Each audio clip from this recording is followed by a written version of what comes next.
মশলা বা সবজি দিয়ে পনির তো অনেক খাওয়া হয়, এইভাবে একবার পনির বানিয়ে দেখো। দেখো এখানে বেসন, চালের গুঁড়ো, ময়দা, লবণ, হলুদ আর দিয়ে দেবো একটুখানি সুজি আর আদা লঙ্কার পেস্ট। আর যেটা মেন এখানে সেটা হচ্ছে ইনো, অল্প একটু ইনো দিলে কিন্তু এই জিনিসটা দারুণ ফোলে। দেখো সব কিছু দিয়ে একটা ভালো করে আমি ব্যাটার তৈরি করে নেবো অল্প অল্প জল দিয়ে।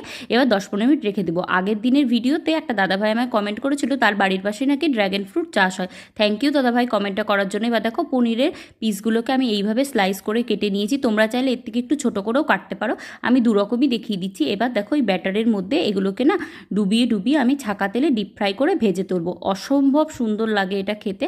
তোমরা কিন্তু অবশ্যই বাড়িতে একবার বানিয়ে দেখবে। মশলা বা সবজি দিয়ে পনির তো খাওয়াই হয়, এটা একবার বাড়িতে ট্রাই করে দেখবে।